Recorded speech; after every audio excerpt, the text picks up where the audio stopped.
day of Rosh Hashanah, or the name of Rosh Hashanah. It's certainly not the New Year Jewish holiday. It's really a tradition.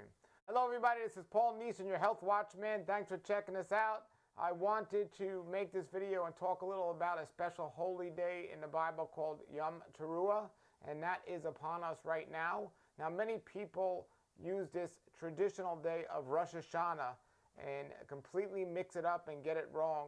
This Rosh Hashanah day is really not the new year, and on any calendar you find, even the biblical calendar, there's no such thing as a new year during the middle of the year. That just doesn't make sense.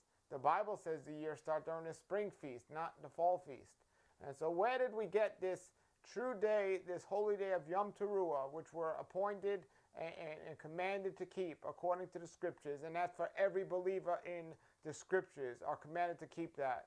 Whether you call yourself Jewish or Christian or a follower of Yeshua or whatever, you're commanded to keep the feast days. It's not my opinion. It just comes, this is the history. You know, you can argue with my opinion, but you can't argue with history, folks. And that's what I'm giving you right now. So you decide what to do with it.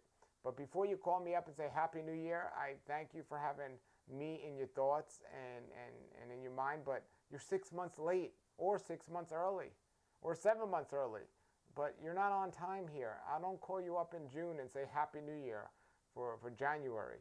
And I don't call you up now and say Happy New Year for Rosh Hashanah, because it's not the new year, according to the Bible.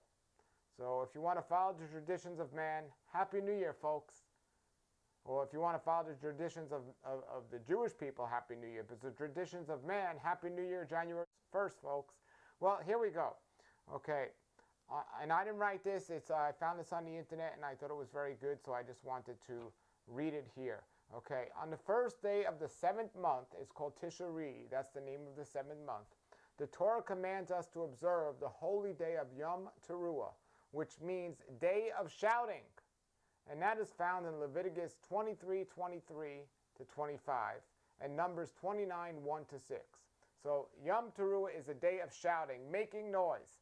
And it says Yom Teruah is a day of rest on which work is forbidden, like a Sabbath. There's no work on this day. So anyone that calls me up and says, oh, Happy New Year or Happy Rosh Hashanah, I should reply to them, thank you. Are you going to work tomorrow? Or are you going to work at home? Or are you going to do what my family did when I was growing up? They go, we can't go to work. Today's a Jewish holiday. So then they would stay home and do some other type of work. No, it says no work is to be done on that day. Work is forbidden. Leviticus 23, verses 23 to 25, it says, and Yahweh spoke to Moses, saying, speak to the children of Israel, saying, in the 7th month, on the 1st of the month, will be a day of rest, a Shabbat for you, a remembrance shouting, a holy convocation. You shall do no work, and will bring a fire sacrifice to Yahweh. And then Numbers 29, verses 1-6 says, and in the 7th month, on the 1st of the month, you will be a holy congregation for you. You shall not work. It will be a day of shouting for you. List the sacrifices of Yom Teruah. So this is what it says here, ladies and gentlemen, about Yom Teruah and Rosh Hashanah. Now, my dad and my mom are Jewish. They've never told me anything like this. As a matter of fact, they told me Happy New Year earlier today. And this is the typical response you might get from a Jewish person. And it just goes to show you the lack of knowledge, not only of the Christians, the lack of knowledge they have with Yeshua and their text, but even the Jewish people, the lack of knowledge they have about the Bible. Bottom line is, folks, the Bible says, do not add or take away from my word, but keep my commandments. It says that more than once in there. Well, the bottom line is people are adding and people are taking away, and very few people are keeping. And it does say in the scriptures, my people are destroyed for lack of knowledge in Hosea. Well, it doesn't say lack of knowledge anywhere. It says lack of knowledge of the Torah. And the Torah is the guidelines and instructions of our Creator. Feel free to put your opinion below the video, your question, your comment, or whatever you have. But thanks for checking us out.